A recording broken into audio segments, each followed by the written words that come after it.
Hi, my name is Daniel Nguyen. I was born and raised here in San Jose, California, the heart of Silicon Valley. A little bit about my backstory is when I was a kid, I was very curious, a very shy, quiet, introverted type of person, always just afraid to do anything. And I was just that person who was a daydreamer. I always daydreamed throughout my childhood, always wishing or always imagining things were a little different. I kind of grew out of my shell a little bit when I became, a little older, and I took the first step into kind of straying away from my shyness was going to college.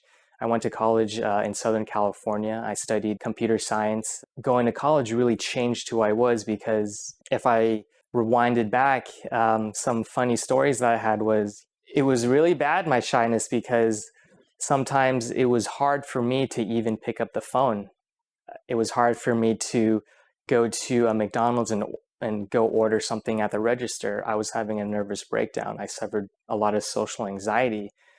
And I wanted to change that. I didn't want to be this type of person anymore. I wanted to make real friends, have true connections, and stop necessarily daydreaming, but living. So I took that first step and I went to college that was far away enough from home, but still close enough that my parents didn't necessarily can come bug me. So when I went to college, I really broke out of my shell. I It was a really awkward transition because I knew that I wanted to be more vocal. I knew I wanted to be someone that people wanted to be around. So instinctually, I just said, "Hey, just talk. Just start talking as much as you can and to as many people as you can." And throughout college, it really opened myself up and made me into kind of the person that I am today because I took that first initial step into becoming someone who was just able to talk. And that was a victory for me. I grew up with Vietnamese refugee parents who came here from Vietnam during the war. They had nothing, they didn't speak English. They worked very hard and they really instilled those values into me, especially always needing to have a plan, needing to have security, especially financial security. I always knew that I had to work hard, go to school, and get a job, and just be settled and just be safe and be happy. And that was the plan my parents set for me. That was the plan that I thought that when I did, I was gonna finally hit that jackpot and just sail off into the sunset. After I graduated, I worked as a software engineer for 5.5 years. And that fairy tale ending never really happened, especially the ending just for that portion of my life. And as I was working my 9 to 5 computer programming job, I became so unfulfilled. I felt that this was this what life was all about? And I questioned that to myself every single day going to the office, that is this where my life is going to lead me to? The plan wasn't working and I needed to do something. So I did probably one of the scariest things I ever did was just quit my job and go travel. And I've never traveled before, other than when I was 6 years old, I went to Vietnam with my parents. Other than that, I never really went anywhere. I just stayed local. I went on an intuition feel that I needed to do something different. So within 10 days, I went on a trip that my friends were going to go on, and I was hooked on traveling because I knew that this was something different and this was something that can change me. And I was so in love with the emotions that came along with it. I ended up thinking that this one short 2-week trip turned into a 2-year trip. And in those 2 years, I went to 25 countries, over 80 cities. I essentially became a tourist. I became a traveler. And after traveling for so long in those periods of times, I wanted to do something more. And I ended up wanting to do some volunteering work. So I became an English teacher, and I was involved in this program called Education for the Poor, where they send volunteers out to locations, and I chose Vietnam because I'm Vietnamese and I've never really knew my culture that much, so I decided to go there. And the things I've learned there were just compassion, empathy of just the people there who essentially didn't even have anything at all, yet they still had a smile on their face. You know, a lot of my students, when I was teaching, they wore the same clothes every single day for weeks on end. They never complained. Just going through that experience and then even wanting to give more of myself. I have a passion for soccer and a passion for Brazilian Jiu-Jitsu.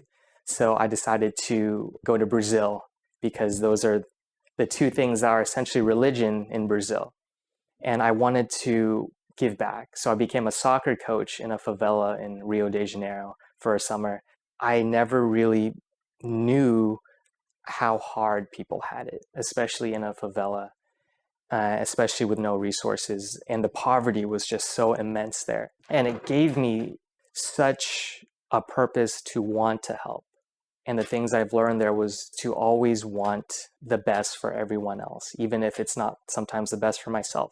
There are so many lessons I've learned throughout my travels. It became a part of my DNA and who I am as a person because I saw so much. I saw so much pain. I saw so much happiness, and I saw so much growth.